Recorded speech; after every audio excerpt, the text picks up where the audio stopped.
5 fatos sobre a fluência em inglês que vão te surpreender. E a quinta é bem polêmica. Fato número 1. Fluência não é nível de inglês. O Common European Framework estabelece os diferentes níveis de inglês. Você já deve ter ouvido falar naqueles códigos A1, A2, B1, B2, C1, C2. Então, na descrição desses níveis, você não vai ver a palavra fluência ou fluente, provando que, na verdade, fluência é uma percepção quanto à fluidez da fala da pessoa. Então, por exemplo, você pode ser fluente em um determinado assunto, por exemplo, futebol, mas você pode não ser fluente quando o assunto é política, porque você não tem o conhecimento e o vocabulário. Então, dizer que eu tenho nível de inglês fluente, tecnicamente, não está correto.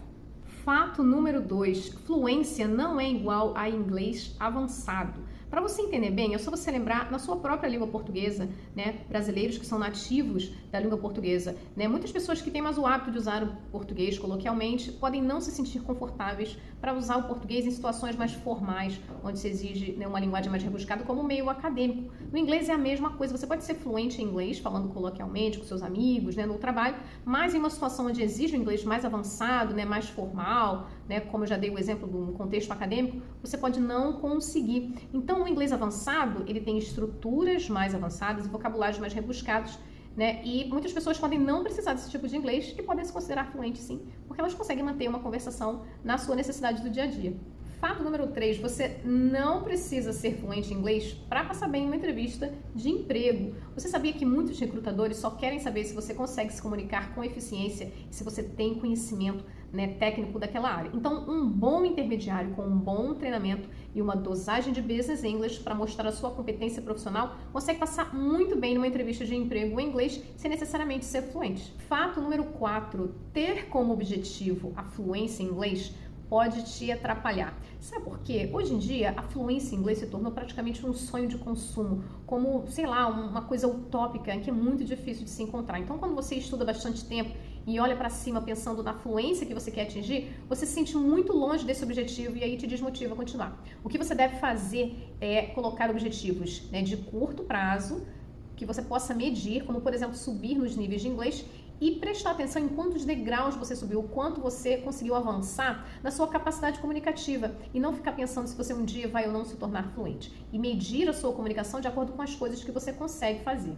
Fato número 5 e o mais polêmico de todos. Você sabia que o recrutador não precisa ter inglês fluente para entrevistar os candidatos?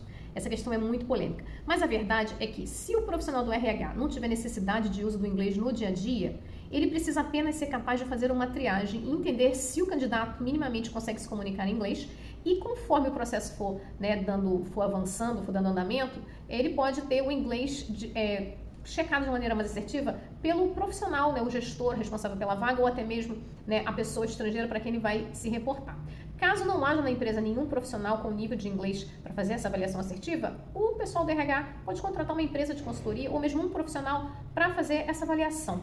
Agora, a minha opinião pessoal é a seguinte: você que é do RH e pode melhorar o seu inglês, faça, porque aquela oportunidade incrível, onde você vai realmente precisar usar o inglês no seu dia a dia, vai chegar com as melhores oportunidades profissionais para você, com melhores salários e uma empresa maravilhosa. Então, se você não precisa do inglês agora, né, um dia você pode precisar. Então, continue se desenvolvendo e continue estudando. Esses foram os 5 fatos sobre fluência em inglês, provando que você não precisa ser fluente para ter uma comunicação eficiente e focar no aprendizado do inglês para fins profissionais, do inglês para o trabalho ou Business English é o que você precisa para aprender mais rápido e conseguir se tornar um profissional cada vez mais de destaque no mercado para você conseguir as melhores oportunidades e ter o emprego dos seus sonhos. Está precisando desenvolver o seu Business English ou a sua comunicação para fins profissionais?